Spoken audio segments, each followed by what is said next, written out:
I would love to get started. Thank you to everybody who has let us know in the chat where you're joining us from. It's just really great to see where people are coming from.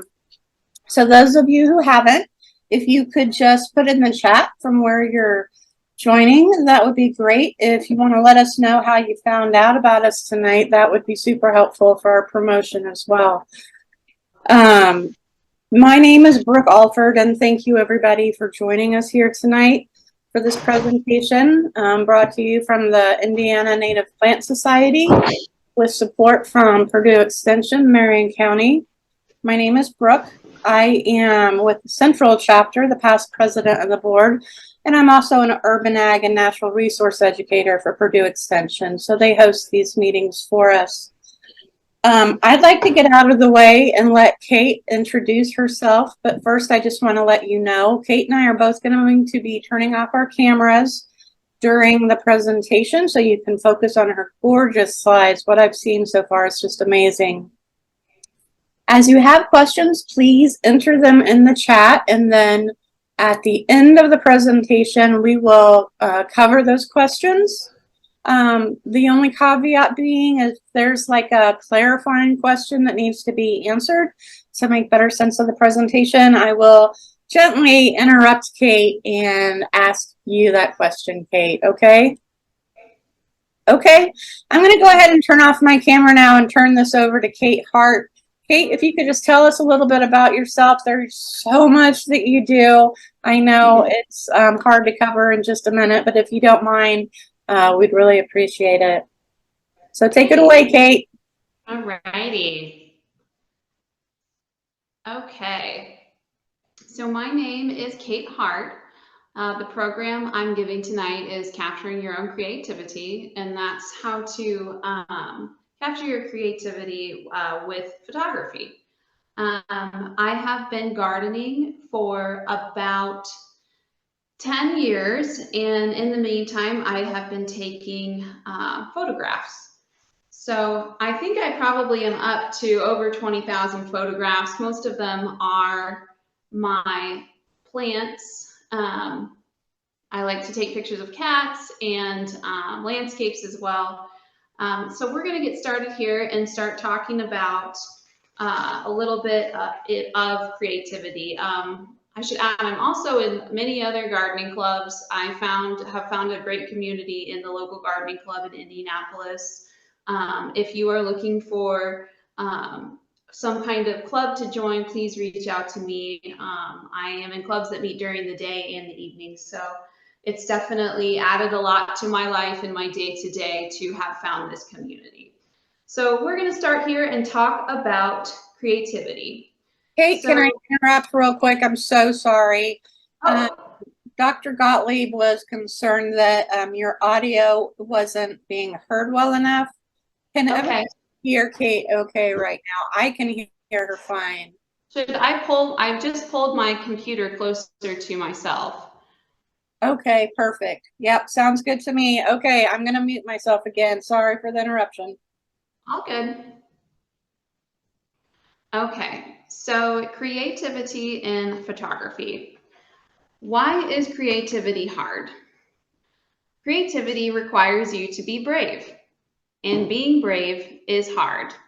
They give away medals for it, and the highest honor you could get, you get to meet the president, because it is truly a great human feat. Also, creativity is self-expression. The self-expression comes from your feelings, thoughts, and ideas. You are communicating your individuality. Self-expression is how you showcase your true self. Self-expression in the arts has been studied by many psychologists, and it positively affects our mood, function, cognition, and our behavior.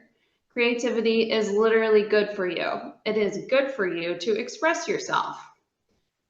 And aside from having to be brave, why is creativity and self-expression so hard? Because when you use creativity to express yourself, you are showing your soul, and your soul is your inner self. So that's a little bit about how I feel creativity is when I am taking pictures and sharing them. So what helps me be brave when I am being creative is to think of the bravest person that I know. So every time I think I'm scared, I need to be brave, I just think of that special person that is the bravest person I know. So the next time you're feeling a little bit scared, just try to think of that special someone that is the bravest person you know. And you can honor that special person by doing such a brave thing as expressing your inner self. Another concept that helps me deal with the vulnerability of being creative is that not everyone is going to like the same thing. If we did all like the same thing, the world would not work. So if every one of the 900,071 residents were a fan of Dave Matthews Band of Indianapolis, I would never be able to attend a show. I am more than okay with attending with 24,000 people. That would fit as the capacity to Ruoff. So we're going to start off with a few basic things that have helped me snap a photo. This is a little bit more about how to take a picture and what I have felt has helped me. So we're going to get started here. So always have your phone or camera pulled out. The insects and wildlife are quick to run away. I have taken a majority of my pictures on my cell phone, but I also recommend also getting a digital photography camera. I prefer taking pictures on my phone, but that is likely because I have had a cell phone to take pictures with since before I could drive.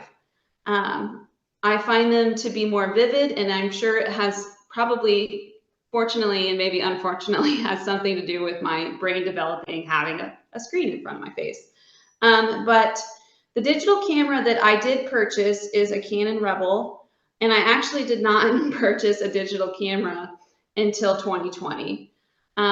It was one of my many COVID restriction purchases that I am sure a lot of people made online. I also purchased a GoPro in 2020 and a body camera to play around with during that crazy year when we were all stuck at home. I find that taking a picture with my digital camera, I can get more delicate details. And the picture I would take with my digital camera versus a picture I would take with my cell phone, I feel like if you put the two and two together in front of the actual subject, it looks the closest to replication.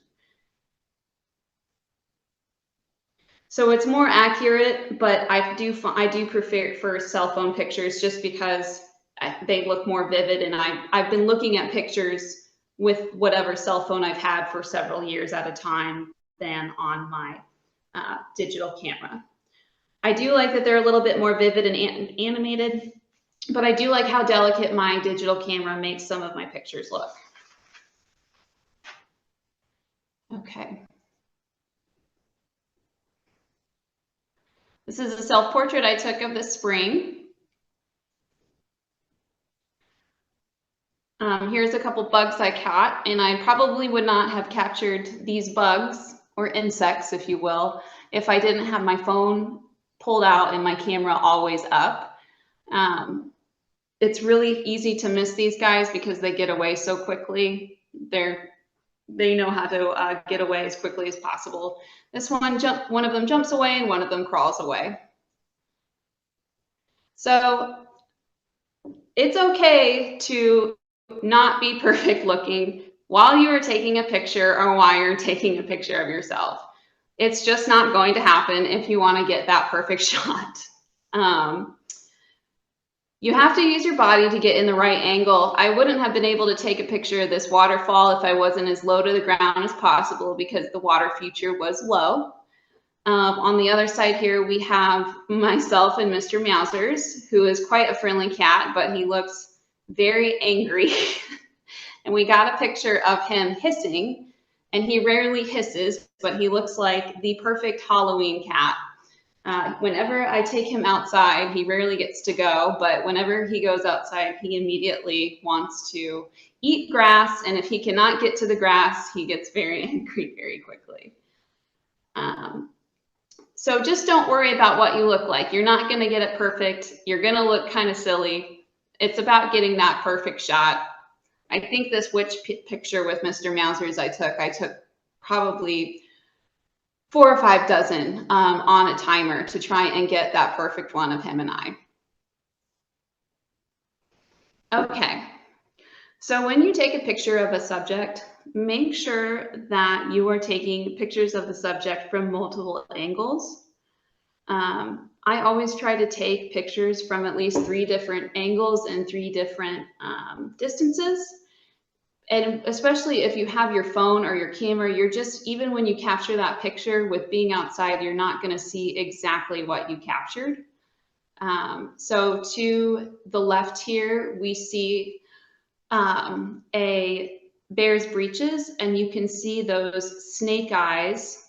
They're the little yellow, you can see tiny little yellow snake eyes. I did not see those when I took a picture on my phone. And then to the right, we have the top of the bear's breeches, and it looks like little umbrellas. And this is probably a 20-year-old bear's breeches. This is really rare. It's rare that it gets this big and beautiful. That's what I saw when I first looked at it. So as you can see, I had to step directly over the bear's breeches to get that last picture, and I had to step up incredibly close to get the picture of the snake eyes. So you can see that there are elements of the subject that you just would not find if you didn't take your time and take those multiple pictures. Always think in 3s, 3 different angles, 3 different distances. And you can see here with this last picture, which was the first, when I gazed my eyes upon it, I took a picture of it. As soon as I saw it, it looks like columns with almost little handkerchiefs hanging off of these little eaves. And it would be hard to tell that those were all 3 of the same picture of the same plant at first, with getting that detail and going in and out and above of the subject.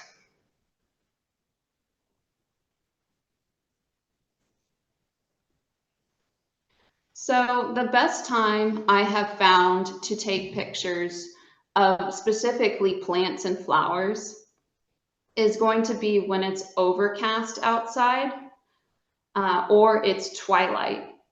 I find that morning twilight is a little bit darker and evening twilight is a little bit brighter. I like the evening twilight the best. When you're taking a picture in full sun, what you're going to get is that sun really drowns out the pigment of the petals and the leaves and the structure of the petal and the leaves. So you're going to get more details, you're going to see more. And I actually had a recent conversation with another plant person, and they completely agreed with me. As far as if you think about it too, when you're if you just think about the movie Twilight, those colors are incredibly vivid. Everything they shot was overcast or twilight. It would be a completely different movie if it was shot in that bright sunlight. But I just like how it makes everything pop, and you can see more details, you can see more shadows. You still are getting some light because the sun is out. You're just not getting any of that direct sunlight. I find sunlight to be very harsh. I really feel like I rarely get a perfect picture in the bright light. So to the left here, we have a dahlia, and to the right here, we have a Mexican sunflower. These are both from South America. So My favorite flower to grow is dahlias. I actually will be competing them with Dahlia Society in a couple weeks. They're by far my favorite flower. They have almost turned me into not a flower person, because once you see a dahlia, its beauty is just unmatched to any other flower. What I like to do is hold a zinnia up next to a dahlia when I have a friend come tour my garden and just talk about how different they look. And they're both, you know, usually the same age, 1 year old. But they're just so striking, and they have so much more elements than your typical annual. So a cool thing about dahlias is that they photograph with a glowing effect with the overcast and the twilight, due to their waxes of the petals. Each petal of a dahlia is not completely flat. So those multiple angles you capture hitting the dim light causes it to have this glowy optical illusion when you take that picture. Dahlias do glow a little bit in the twilight, but once you capture that onto a photograph, we all know things don't quite photograph as completely as they look in reality, but they are quite striking. The way they photograph is quite striking, and I think that leads to a lot of their popularity, because they do photograph so well. I highly encourage you to get some dahlias and take some pictures of them. They just, it's just the best flower to photograph too, with all of those colors and all of the angles and textures of the petals. So something else that's funny about dahlias is, with botany being studied so long, I pronounce dahlias because of the word gala. I say I'm going to go to the gala. I don't say I'm going to the gala or the gala. But in Dahlia Society, there are people that pronounce it dahlia and dahlia, and the English pronounce it dahlia. And I feel like it's very uniting that we can all pronounce it in our different ways, and because we really don't know how the word was pronounced when it was when a dahlia was discovered, because it was discovered before we took photographs, and it was discovered before we could record anything on onto you know, electronic machines. So I think that's really cool that different parts of the world, and even different parts of the tri-state area, the Chicagoans pronounce it dahlias. I pronounce it dahlias. So moving on, and this is a bit of an optical illusion that just happens when you take a picture of a dahlia. So another creative way is to take your pictures to get something a little bit different, is going to be to try different elements in nature when you're taking pictures of your plants and flowers. So when you go outside, when it's raining, you're going to have that overcast. You're also typically going to have not just overcast, you're going to have dark clouds. So you're going to have a whiter light cloud will create a different light than a dark cloud. And here on the left, we have a colocasia that there recently was rain, and you can see how it glows, and it's still on there. That appearance with just a dry plant. And we've got some fern on the side. And then to your left, you'll see oh, that's not a colocasia, that's a caladium. I'm sorry. That is, I believe, a black magic caladium. So then to your right, we are going to see the sun setting. And you can see my blazing stars there, and my walkway, and all the shadows. And with the light washing against the shadow of the blazing star, they almost don't look like blazing stars. They look like cattails that grow in a marsh. And it's very gold, and it's not something, it's not gold like that all day. It's only looks like that for a short period of time of the day. Hi, Kate. I'm going to interrupt you just real quick. I'm so sorry, but Michael has a question that you might be able to address during your presentation. Michael asks, do any of the photographs being shown have the lens info such as SA, ISO, lens?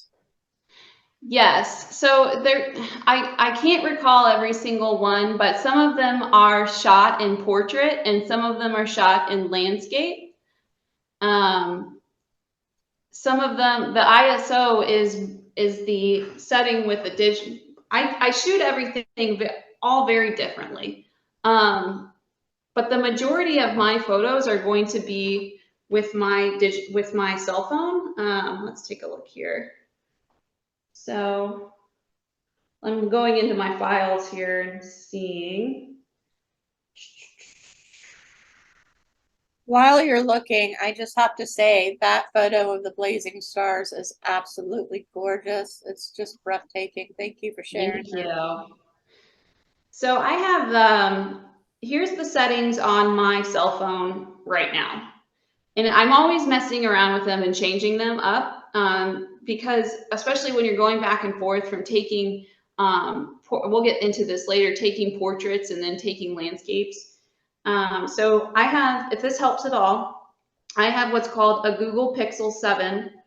I've used only Google Pixel phones since, oh man, I know it's like the most controversial thing I'll say, but I just can't get on, I can't do Mac.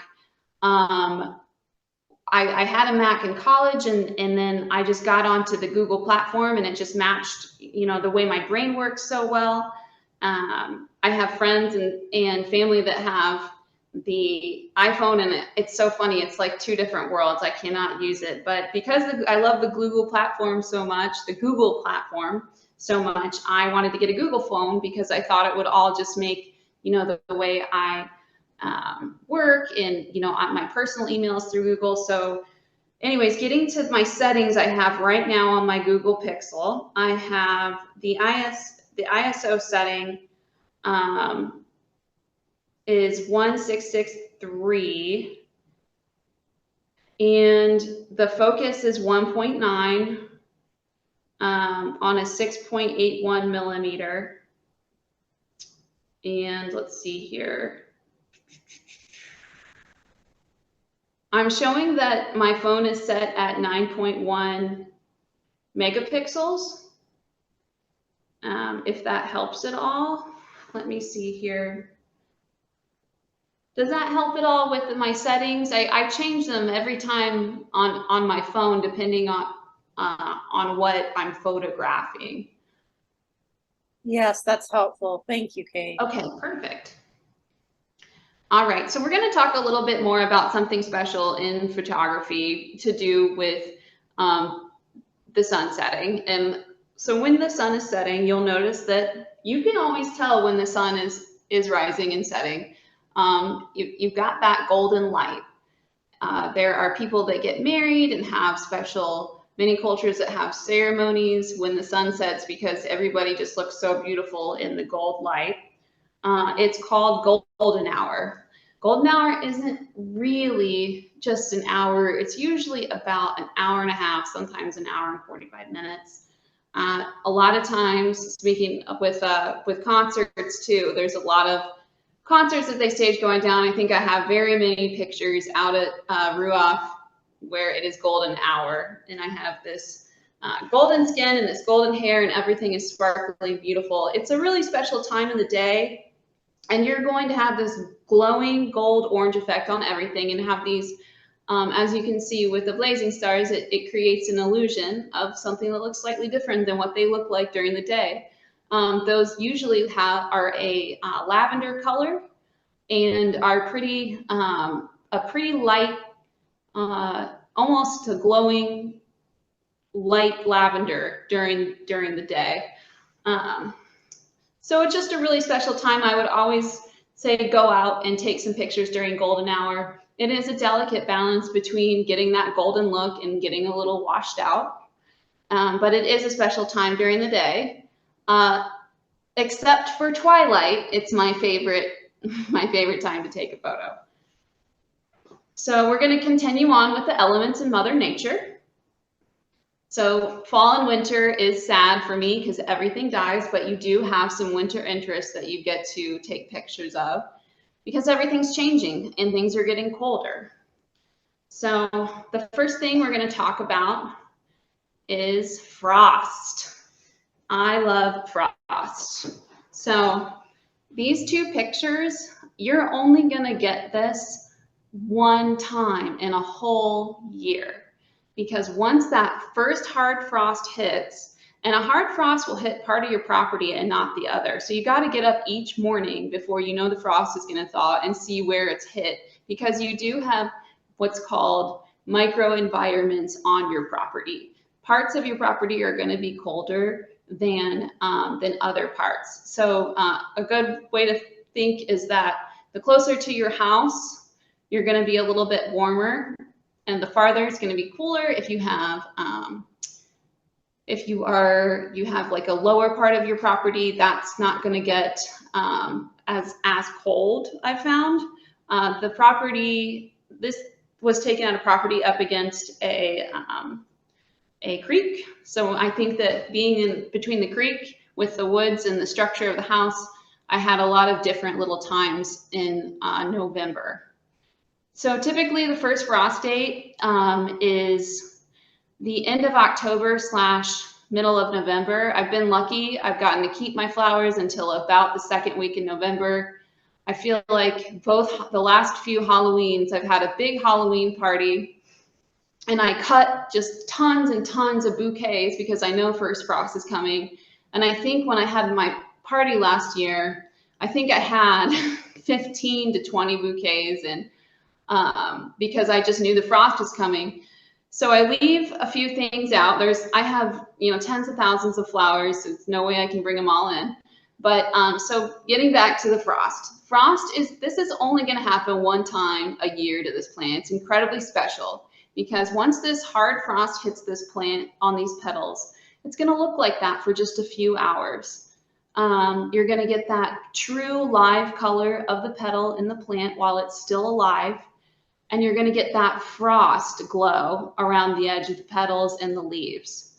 And then by the afternoon, sometimes even in the 10 a.m., your plant is browning and dying, and you have to say goodbye to your plant.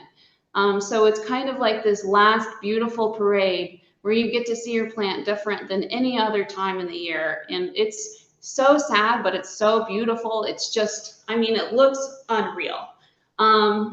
So to our left, we have a dahlia.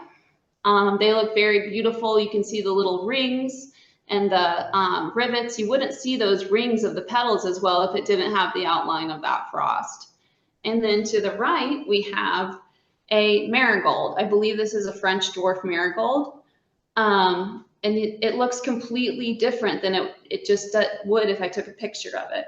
It's frosted, it's frosty, and you can see its leaves and outlined there. It almost looks like holly. You'll find me out when there's frost warnings every single morning trying to get pictures of my flowers with frost on them, because like I said, that will only happen one time a year and then they'll die. So the next element of Mother Nature we're going to talk about is a very beautiful one. It is snow. So I love snow right in the morning when it is overcast like this as well. I think when it's bright out and there's snow, you can't really see the structures of the plants if it was bright with that snow. I think that it makes plants appear more structured, like you could see the structure way more because it's kind of like giving it a little outline with snow being on it and snow being behind it. To the left are castor beans. Those are about 15 feet tall. And you really wouldn't, it's actually really hard to photograph castor beans because their leaves grow straight out. So taking a picture is hard because you either have to get right under the plant. It's impossible for me to get on top of the plant unless I wanted to get on the roof. But it also, that snow there on the castor bean manipulated the plant. The plant started dying earlier that morning from the snow and the cold weather. So you can see the leaves. It almost kind of looks like a bunch of little palm trees. And with the optical illusion, they almost look black. They're actually a dark green. That's kind of the way that the photograph was captured. When it's overcast like that, it does manipulate the true color of what you're seeing with your eyes. But it looks very beautiful. And that later this afternoon, after the snow, the leaves on the castor beans are going to completely wilt, and it'll be almost like there's just a tissue sitting on top of a stick.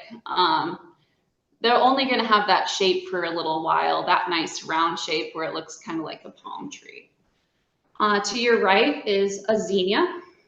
That's another funny word, is some people pronounce it zinnia or zinnia or zinnia. Because we just don't know how it was pronounced, because it was discovered, like I said, before we recorded anything digitally. And, you know, we don't exactly know how they were pronouncing it in these different languages. So that's another cool thing about botany, is you can kind of pronounce it any way you want, as long as you're trying. Most of the words I learned, but botanical words I learned, are by reading. So it makes me feel even better that if I'm not pronouncing something right, at least I'm trying, and it means that I read the word. I wasn't looking around for it on television. So, but that's a zinnia, and you can kind of see, it looks like it filled up with snow and it started to bend over. It looks like there was already a bit of a cold snap and the zinnia had started dying. You can see the petals right next to the snow cup, or snow cone, I guess, are brownish, and then you can see that maroon. You can see the little snowflakes, the little clumps of snowflakes on the top of the stem, and right there where the petal meets the undeveloped petals, the green undeveloped petals. I've never seen a zinnia look like this. It's only going to look like that for a short time, and it's pretty cool that I caught that, because it was about to, you know, probably bend over, turn completely brown, or drop that snow cone as the weather got a little bit warmer during the day. But I think snow is very beautiful. I would encourage you guys to go out and take pictures, because a lot of times with snow, it just seems like it's snow. You don't realize how much it affects plants when it touches them for the first time. It makes your plants look really different. And they only look really different for a short time like that, and then they die. Alrighty. So the next thing we're going to move on to is quite the challenge for me. The next topic is going to be landscapes. So this is a picture of my front yard. And it was taken just a couple days ago, because I grew everything from annuals this year in the front with some conifers, and I was about 6 to 8 weeks behind because I purchased my home in the late spring. So everything looks, that was another cool thing, is everything that looks thriving now typically would have been thriving 2 months ago. And actually my neighbors are quite shocked, and you know, everybody's buying pumpkins and I still have flowers that haven't bloomed yet. So it was a unique year, and that's probably never going to happen again for me unless I, knock on wood, break my foot or something. So as you can see, taking pictures is really hard on a camera with landscapes. When you print a landscape on a sheet of paper, the term "the picture just doesn't do it justice" comes up a lot. The picture just doesn't do it justice. And it doesn't. It's incredibly hard to capture all those little details on a landscape. The plants and the flowers seem to blend together. It's kind of hard. It all seems like it's just blended in. And it almost is like there is an element missing. And the element is that 3D that you see, and the movement that you see when you're moving and when the plants are moving from the wind. And so taking it down onto a sheet of paper, a landscape, is just really hard. And it causes me to take less pictures of landscapes. I tend to focus on plant portraits and pictures of animals and pictures of insects. And I actually have to remind myself to take pictures of my landscape because it's good for historical purposes, and you remember what you need to do next year. And also it helps you remember what to plant. But it's just like how I feel about lilies is I don't understand how people get so excited about lilies. Well, then I don't see an actual lily in person for a year. I just look at pictures of them that people post. And then I see a lily for the first time in person and I'm like, oh yeah, that's why, that's it. Is you see the lily, you just can't quite capture the beauty of photo of flowers and landscapes on a phone. That's why people cry at garden tours. That's why people cry when they go to famous botanical gardens. It's just, the picture just doesn't do it justice. So a way I help unblend my landscape pictures is I like to plant a lot of jewel-toned flowers. I like pastels, but I think that jewel tone is just, it's so sultry and striking, and I feel like I can see it from way farther down on the street. And that helps break up the green. So I do a lot of jewel tone flowers and I do a lot of foliage that's not green. And I think that helps bring out the different colors and makes things not blend together as deeply as a very many greens with those pastels would. Another thing I like to do is twilight. So this isn't the darkest twilight, but you can see here, this was taken a few days ago, and it was almost, you can still see that the colors are striking, but with that twilight overcast color, it really brings out all of those jewel tones. And you can see some coleus back there.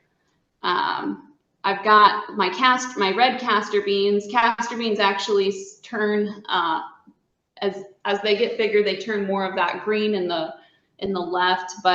And then I put up a white curtain, and that's the biggest room in my house right there. And I got a white curtain so you could see the silhouette of my black cats. Another side note is if you have this beautiful garden to look out at, get sheer curtains. You can still, I'm looking out right now, I can still see my garden and I have privacy, but I don't feel like I'm in a cave when I put my curtains up. I can still see all my plants from outside.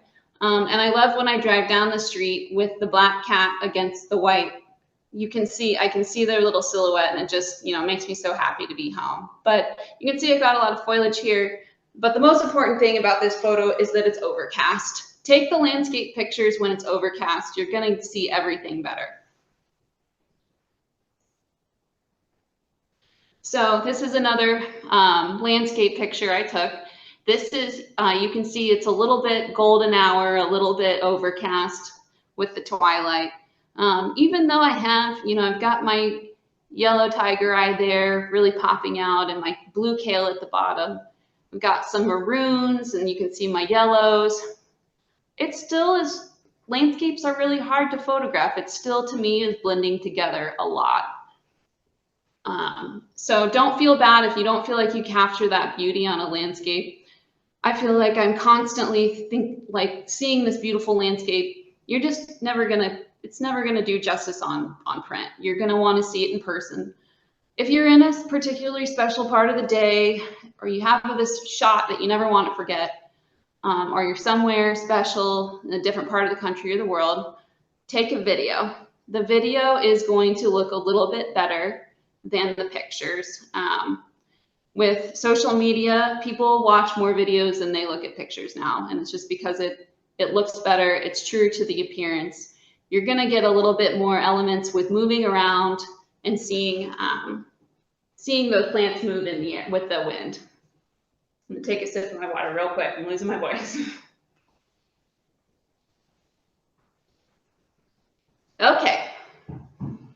So, but yeah, I do a lot of the reds and the yellows, and I do the blues to try and break up all of that green. Okay. So this is a cosmos.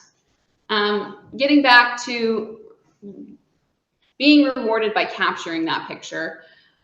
Taking a picture close up is just much more striking. Some other aspects to keep in mind is to place your subject. My subject is the flower, the cosmos flower right there. What you want to do is you want to place your subject slightly to the upper left of the center of the photo. Studies have shown that this is the natural path the eye is drawn to. I can agree with this because when I'm trying to think out loud or I can't remember something, I'm always looking slightly up and slightly to the left. And so that's where your eyes are just drawn to, and it's actually going to be more appealing than if something was smack dab in the center. And then when you take a picture of your subject, try to capture the other elements of the subject. So to the left, we have a bud of the flower. That's what the flower, it started showing its petals, but the petals haven't opened yet. And it looks kind of like a little ice cream.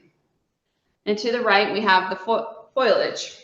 And the foliage is this really cool, I love this about cosmos, it's this really cool spiky leaf. Looks like somebody took a bunch of leaves, I'm sorry, not leaves, grass blades and stuck them onto a stem.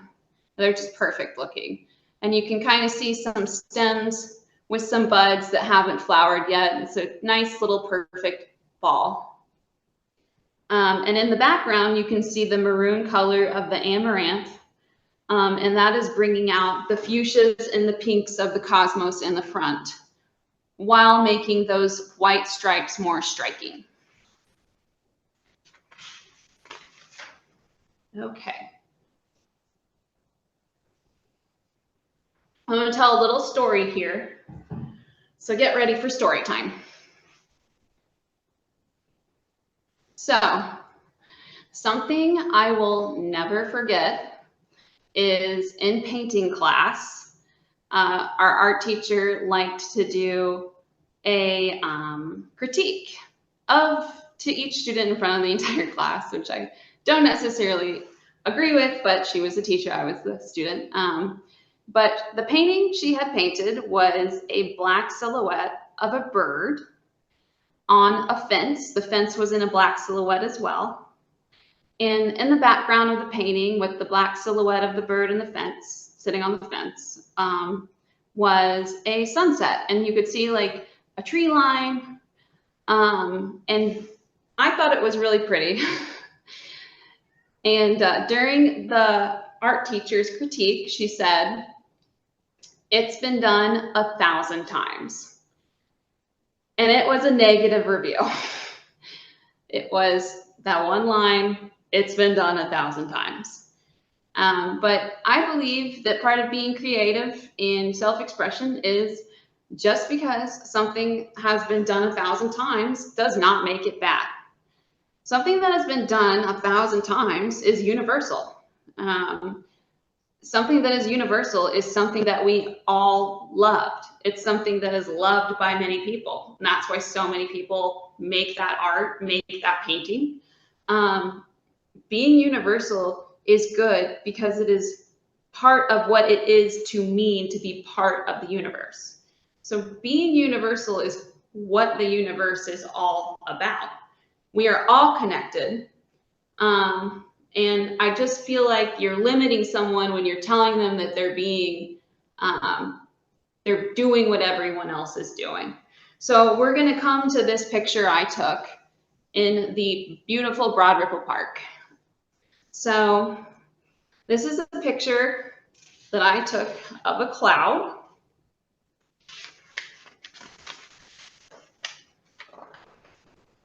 So I took this picture of this cloud. It's a really weird formation. I can't remember the name of, this is called something. I think it has the word helio in it, but it's a rare formation. It doesn't happen all the time.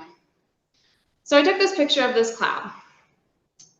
I know it's been done 1,000 times. People are always taking pictures of clouds and posting it. But guess what? My friend saw this picture that I shared on my social media, and he sent me a message saying, "Hey, I saw this same cloud. I was up in Broad Ripple and he was down riding his bike in Fountain Square. And he had taken the exact same picture of the cloud and he sent it to me. And that really was pretty cool. And it brings me back to the fact that creativity is universal. And to be creative is to be universal.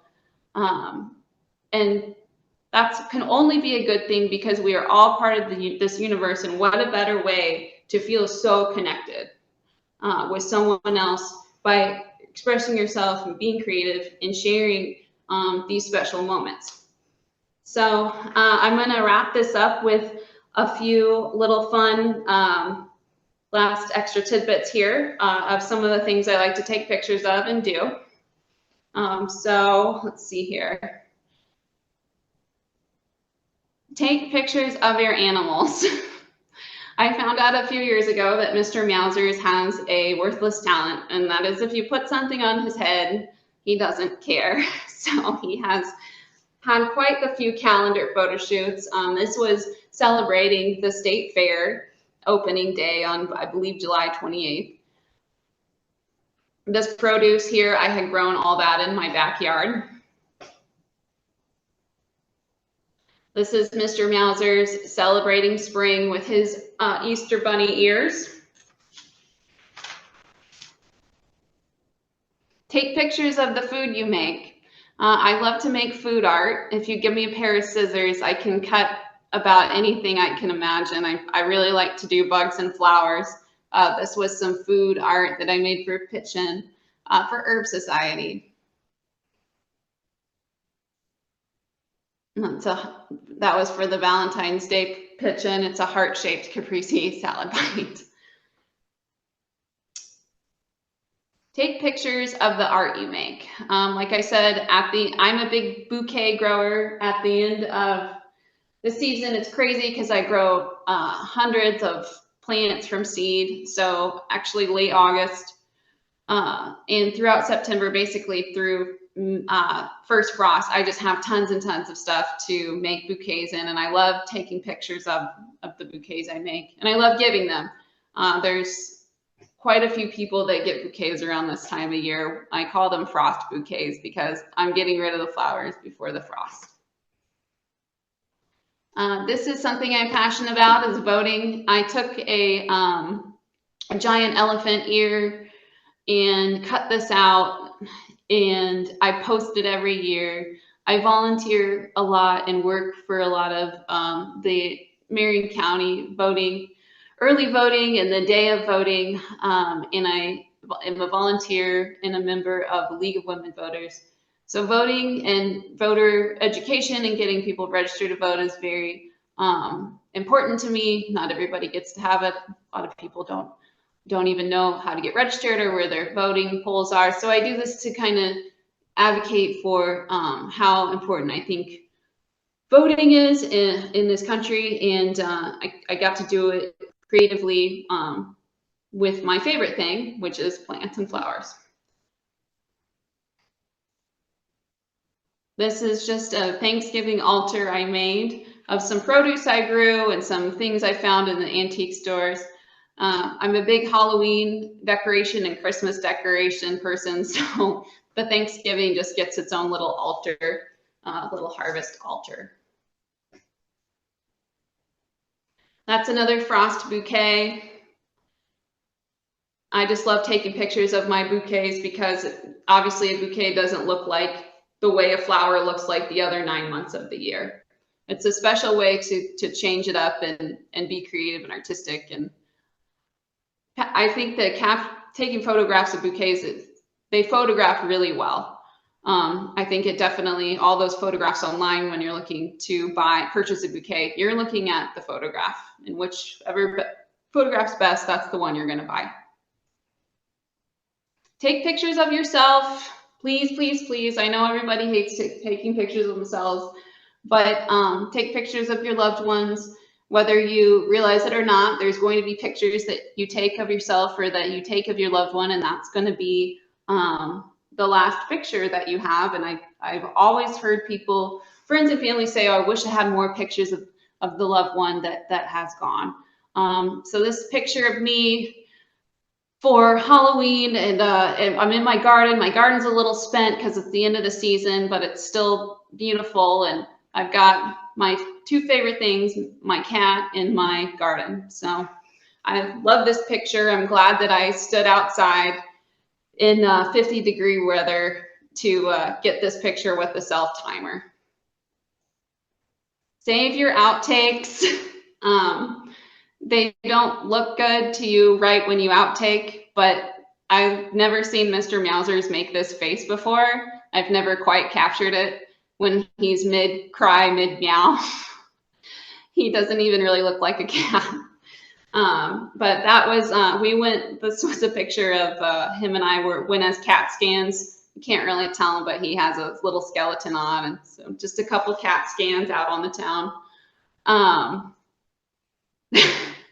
This is another one I made, trying to get him to peek out and have like this fall wreath, and he just looks really funny. He's very confused because I have the back door open to crack and he doesn't get to go outside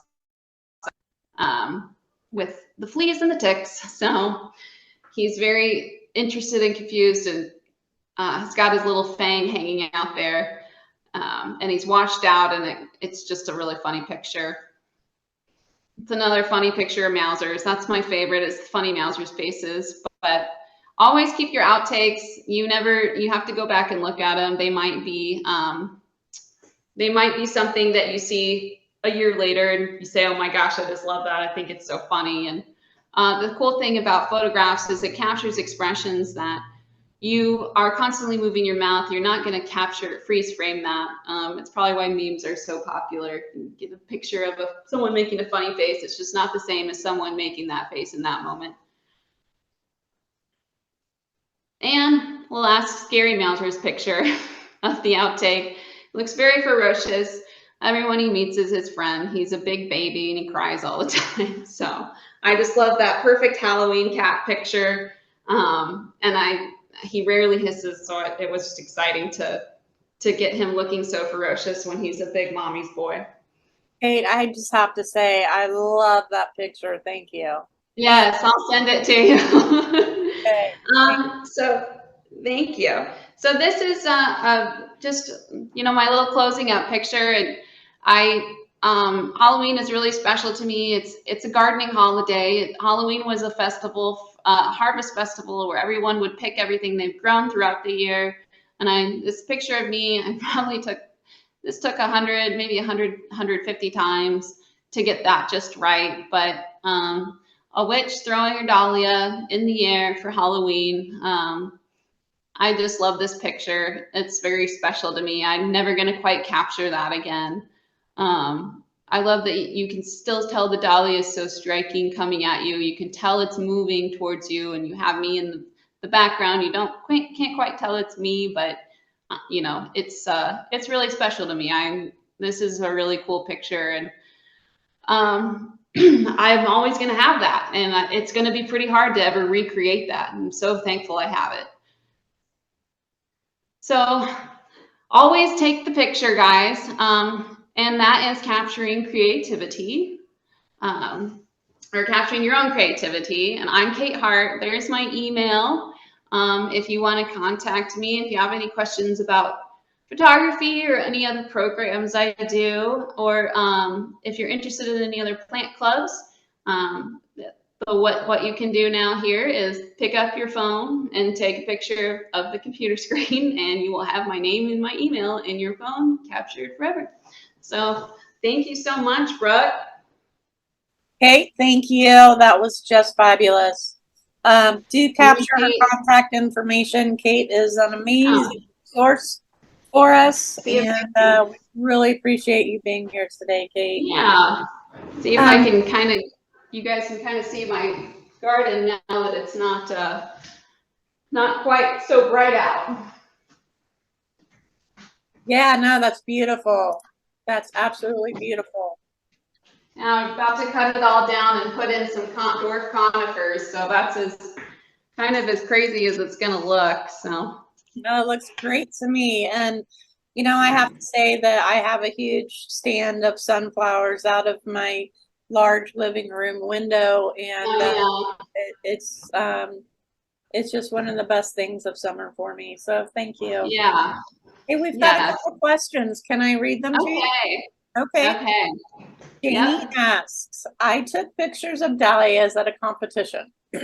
How do you photograph to show the size? Hard to tell if the flower is 4 inches or 12 inches.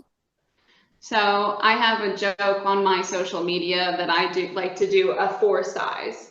So I wish I could pull it up, but put an object next to it that would complement the flower. I like to do a cat for size. So if I have this giant dinner plate dahlia, I will put it next to one of the cats. The cats are very interested in flowers and they're black, so they're good backdrops.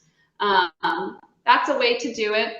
The way that in judging dahlias, there are these rings. And the rings are specially made. It's a whole industry within the dahlia world. So if you wanted to purchase a ring, so the different rings are based off the different classes. So basically a class is a size and a variety. So that would help if you wanted to bring a ring. And usually the rings have the how big the circle is. I would say too, if you have just something that everyone knows what size it is. I've seen people take pictures of dahlias with small children. There's a lot of people, if you want to illustrate how big a plant is in the plant catalogs, a lot of times people are standing next to them. Yeah, that's great. Yeah, those are some great tips. Thank you. So Mary Doty asks, what model Rebel do you use, and do you have any lens recommendations? She shoots with a 90D, but just upgraded from the T3i. Feel free. Oh, that's it. I have the T7, and I borrow from my sister is a creative as well. She has a very expensive, I think it's about $1,000 that she takes really beautiful pictures. I'm not sure what that is, but she lets me borrow it, but I have to promise on our sisterhood that I will pay her back if I break it. But I just use the standard lens. You can upgrade. There are a lot of specialty websites that sell only used camera lenses, and I think that they're a good deal. I haven't purchased, but I hear good things about them. And if you have a Canon, there's actually a Facebook forum that I'm a part of, and it's called like the Canon Rebel. There's like the whole Canon Rebel forum. There's Canon camera forums. When I got my GoPro, I am not smarter than my GoPro, and I needed so much help with it.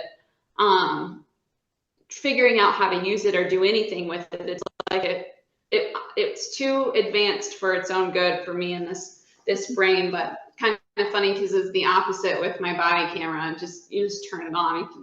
It turns on by itself in my purse. So, Okay. but get online and get on the forums and ask questions. I am kind of took this program to be kind of more about capturing the creative side of the picture. I by no means am a photography expert.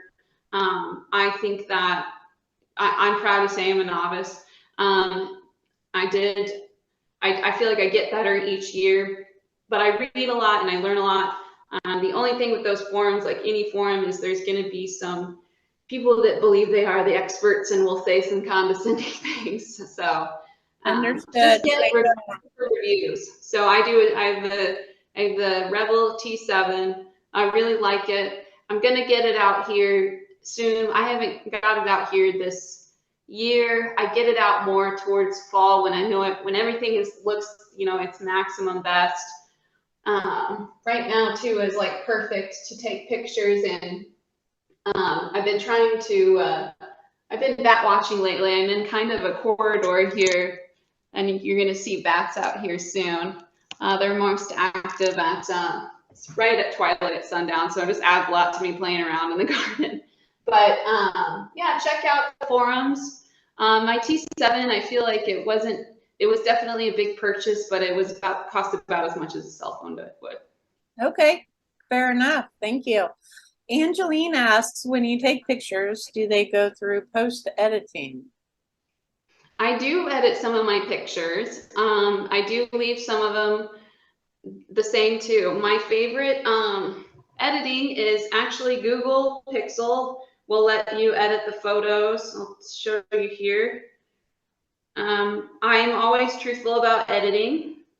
Um, so let's see here. What you can do on my phone is, let's see, here's a picture of, well, you can't see. Yeah. Okay, we'll do it this way.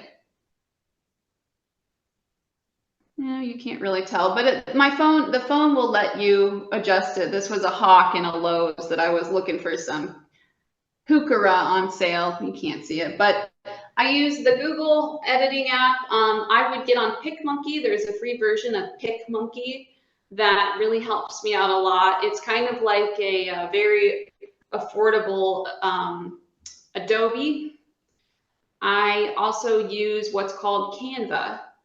But PicMonkey has a lot of the Kardashian sisters elements too. So if you if you want to really play around, but I do adjust with the colors.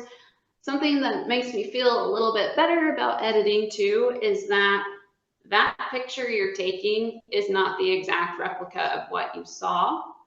It's far close, and part of being creative is making it the way you want it to look or trying to make it look back to the way you saw it.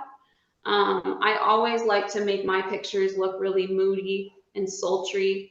I love the jewel tones. I want to make everything pop. And you know, when you watch a movie, that's not really how they filmed it too. They go in and they edit everything too. It's all art. It's all creative. Just because you edit it doesn't make it any more or less valuable. I completely agree. Thank you. FYI, Amy Perry posted that she has 6 or 7 vases that she would like to give away. Would you like them? That would be great because I actually just bought a bunch of jars from an antique place off 96. Okay, well, I'm giving all of my vases to my friends, and they're not getting them back to me in time. let's connect offline, and I will connect the two of you for Oh, sure. thank you. She's a great member and a great friend. Barbara states, I'm going a little quickly here just because we're going a little over 8 o'clock. Okay. Barbara states, you do have lovely photos, cats, and bouquets. Thank you for your creativity. And I just want to echo that. And Catherine loves your garden and especially the dahlias. Laura McLaughlin from Central Chapter asks, you mentioned that you change your phone settings when taking photos of people versus of nature. What settings are those on your phone? So it's not just people in nature, it's every, let's see here. So it's every single picture. You can kind of adjust it. And there's a little, I wish my phone would be able to pull it up, but it's glowing too much. So basically, when you're on your phone, what you can do is you can go down and you can do all of these. You can do different ratios. You can go into more settings, and you can do, let's see here, the advanced, and that's more, let's see, raw JPEG. All right, that's not what I wanted to show you. So manual controls. So you can go in and control the white balance through here, and you can control the exposure. I fiddle around with the exposure a lot because, like I said, that bright sunlight. And let's see here, camera photo resolution. You can do video stabilization too. And then when you go in here, so there's a thing that pops up when you're going in and out. Oh, of course, I'm not going to get it. But there's different, you can do cinematography. I must have recorded a really long video by accident earlier because I just was told, it just says that I have a, oh, now it doesn't say it. It said I have low storage. I must have been a little confused, but you can see here too, you can change the exposure. But the phone too, it has an auto, and it will kind of automatically adjust. Like once you take the photo too, Google has what's called what is it called? Like an auto fix. Let me see here if I can. While you're looking for that, I'd also like to reiterate something that you already said, and that's that there are group chats online that people can go to find out more about these different functions of, be it your phone or your camera and that sort of thing. And I think that that's a great resource. Yeah. One Okay, more comment I want to read to you. Glenn Jabel, I believe it is. I don't know Glenn. Glenn says he hopes to see some of your photos in the Hamilton County Master Gardeners Association photo contest. Nice. So Okay. a little reminder there for you. Sounds good. Kate, I just wanted to ask the group, because we're past 8 o'clock now, are there any more questions out there? Please feel free to enter them in the chat, or to just turn on your video and your audio and ask a question now. It's about 8:08, so we just want to get to the final questions. While we're waiting, Kate, I just wanted to say thank you. Yeah. It's been a fabulous presentation, so helpful. Oh, thank you. For our INPS members out there, Kate almost brought me to tears tonight. Kate is a friend of our dear friend, Mary Durkin. And when Mary recently passed, Kate was there, and Kate has taken over some responsibilities of her native gardens, and we're so terribly thankful for that, Kate. Thank you. I don't want to end on a sad note. I feel that's a joyous note. So yes. Thank you. Thank you. Okay, I am not seeing or hearing any more questions, so I'm going to call the meeting to a close.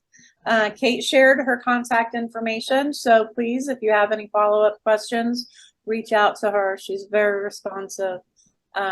Kate, beautiful photos tonight. Great photography tips. I can't wait to start using some of them. I just got a new phone. Oh, cool. That's so exciting. Yeah. So I'm looking forward to experimenting with it. I might have some follow-up questions for you too. Of course.